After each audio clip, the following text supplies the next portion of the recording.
A continuación se expondrán algunos de los resultados principales obtenidos en el trabajo de predicción de aplicaciones maliciosas en Android mediante análisis de permisos utilizando la base de datos Nauticus Droid.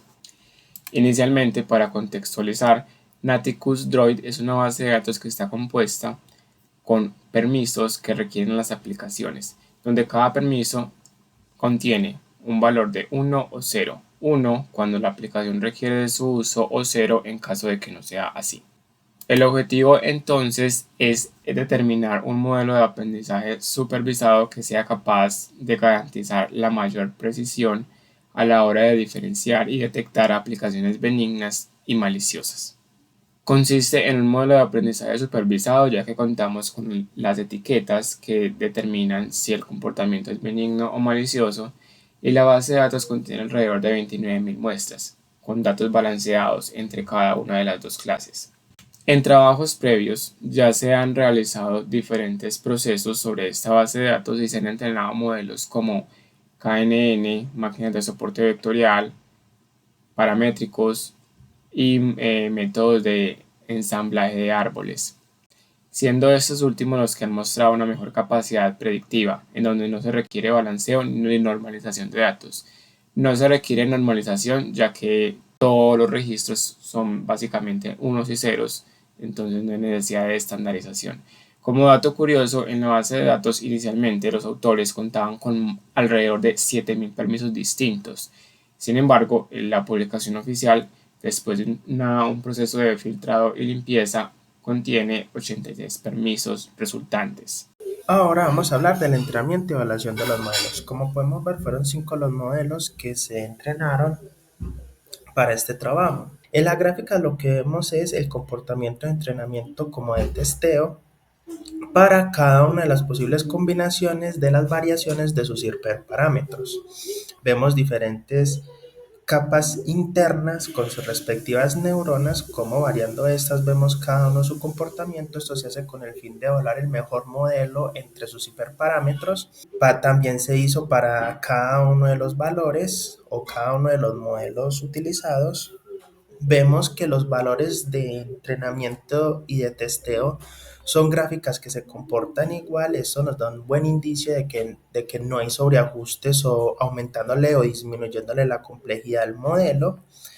Y hay una particularidad para el modelo de XGBoost que vemos más claramente cómo sobre un futuro, si aumentamos la complejidad del modelo, también aumenta la separación entre el testeo y el entrenamiento, dándonos indicios de que puede haber sobreajustes si aumentamos la complejidad en un futuro. Lo que vemos aquí es el entrenamiento y el testeo para cada uno de los faults sobre la validación cruzada que se hizo. Como podemos ver, para cada fault el comportamiento también es parecido, tanto para entrenamiento como para testeo, garantizando que no hay sobreajuste sobre el mejor modelo seleccionado por los candidatos globales de cada uno de los modelos como tal. Aquí lo que tenemos es el comportamiento total de todos los modelos con su mejor candidato. Vemos que los mejores candidatos para Logistic Regression fue de 0.96, el mejor candidato de KNN 0.96, 0.9668 para máquinas vectores de soporte, y el mejor modelo entre estos fue el XGBoost, que tuvo una puntuación de 0.97, seguido de el MLP, redes neuronales artificiales, que fue un puntaje de 0.97 con 12. Y vemos que en la curva ROC generalmente todos se comportaron bien. El que peor se comportó fue el KNN con un área debajo de la curva de 0.98, y lo que nos dice esto es que tenemos modelos con alta especificidad y alta sensibilidad, ya que tenemos poquitos falsos positivos y poquitos falsos negativos. Quiere decir que nuestros modelos se están comportando de forma correcta, evaluando si es benigno o maligno cierta aplicación. Para el proceso de reducción de dimensionalidad se tuvieron en cuenta dos etapas completamente independientes. Por un lado, se hizo un proceso de selección de características que a su vez se divide univariado, donde el objetivo era eliminar características redundantes, en este caso por correlación, en donde se analizaron parejas de características y fueron críticas aquellas que tuvieran una correlación mayor a 0.9, en donde para identificar cuál de las características del par debía ser eliminada, se tuvo en cuenta la correlación de cada característica con el target. Además, en este proceso también se tuvo en cuenta el valor P de una prueba de hipótesis, aunque esta vez de manera experimental, para poder realizar algunos análisis y conclusiones en comparación con un proceso multivariado. En cuanto al proceso multivariado, se realizó usando Recursive Feature Elimination con cross-validación con el objetivo de seleccionar el mejor conjunto de características que describe el modelo. Para este es necesario seleccionar un modelo que sea capaz de proporcionar puntajes a las características, feature importances para ser más específico, y para ello seleccionamos el modelo XGBoost. Como resultado, durante el proceso de correlación se eliminaron 12 características y durante el proceso multivariado se suprimieron otras 10 características, siendo en total 22 características y reduciendo la base de datos original en aproximadamente un 25.6%. Ahora, teniendo en cuenta el valor P que se obtuvo de manera experimental, es decir, si se ve un criterio decisivo para eliminar o no una característica, se observó que algunas variables que inicialmente en un proceso univariado habrían sido consideradas no significativas por el valor P, en un proceso multivariado ocupaban entre los primeros rankings. Esto daba a entender que en conjunto aportaban información y desde haber sido eliminadas podría haberse cometido un error. Ahora, el proceso de extracción de características se realizó utilizando PCA o análisis de componentes principales, en donde se partió del conjunto original de características y se realizó una gráfica de varianza acumulada, en donde identificamos por un lado el codo, es decir, donde se da el mayor cambio significativo de la varianza, que es alrededor de las 20 características, y además decidimos considerar otro punto importante donde se conserva el 95% de la varianza, alrededor de las 40 características. Una vez aplicada la revisión de dimensión, se entrenaron y se testearon los mejores modelos con respecto a su comportamiento en nuestra primera etapa, que consistía en el entrenamiento y el testeo de los modelos con todo el dataset completo. En este caso vamos a hablar del comportamiento del modelo de ensamble después de aplicar PCA. Como podemos ver, este modelo se comporta de forma adecuada, puesto que a medida que aumenta su complejidad no se determina un sobreajuste claro debido a que los valores tanto de testeo como de entrenamiento son bastante parecidos. Y esto lo reafirmamos cuando seleccionamos el mejor modelo en este comportamiento con respecto a su entrenamiento en el proceso de validación cruzada. Vemos que a medida que corre cada uno de los 5 folds, vemos cómo los valores se mantienen juntos y no se separan entre sí, garantizando que no hay sobreajustes sobre nuestros modelos seleccionados. Vemos que este modelo es con 40 componentes de PCA, una profundidad de 7 y tenemos 50 estimadores.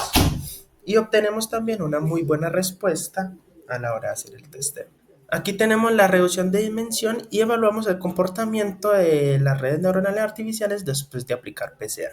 Como podemos ver, el comportamiento es parecido a lo que se tenía inicialmente con el dataset completo. Por supuesto que esta vez tenemos una reducción de dimensión.